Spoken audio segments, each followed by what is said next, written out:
Okay. So there's Noah with the ark, Yeah. Moses with the clay tablets, Yeah.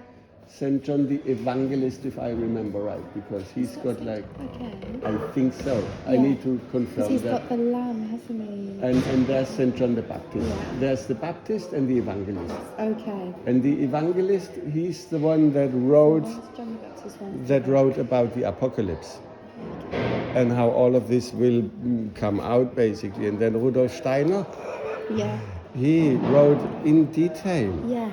how the two different Ariman Did you and go to Steiner Schosterata. school? No, but I went to the Goetheanum in Switzerland, where I did a ceremony at Steiner's grave, and there's 7 rubies on his gravestone. The 7 rubies match my oil lamp like a key. So Steiner interpreted the apocalypse that was written by St. John the Evangelist.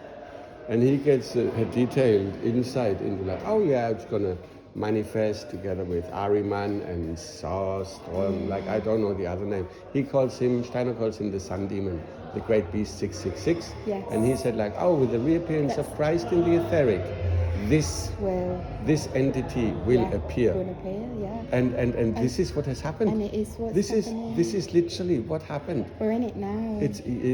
No, this is the end. This is the end. He's got no more power. Like if you knew, are we all right to be in here for like another minute or two? I'm not in charge. All right, then I need to show you this. This I need to show you because it all like I know exactly. Even when I walked past the church and he was doing some kind of strange ceremony in the church. Which one?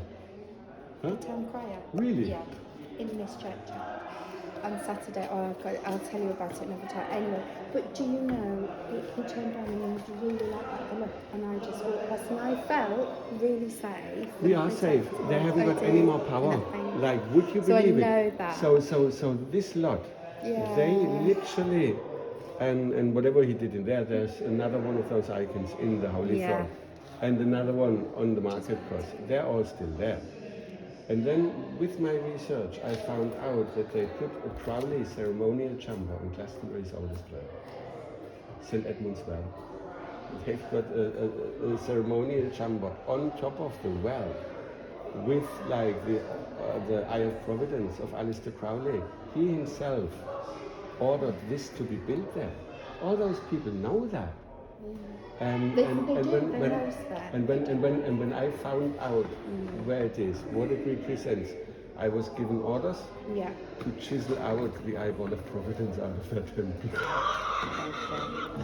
And then I left one of the icons of divine feminine providences in the chiseled out eye. Then I took some clay from St. Edmund's Well.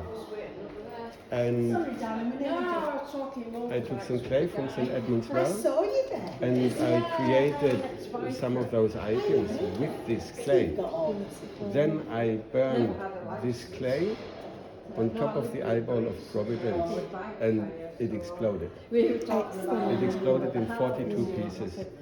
I put the 2 biggest pieces. I put the 2 biggest pieces of it. We were feeding that to the Gerdach of Langkors with a guy called Elijah. And then I went in the tower, and the guy called St.John was in the tower with one of those charts, and Elijah was at the bottom of the tower with these charts. And then, as a testament to all of this, You are kidding me. it's very fragile.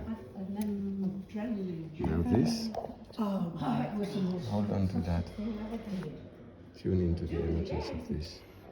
This is a chart from the eyeball of Providence. This has been created from clay from that well. This is their power, alchemically transformed. This is so beautiful. Gosh, it has got a lot of energy. This carries the energy of hope for humanity. It's done.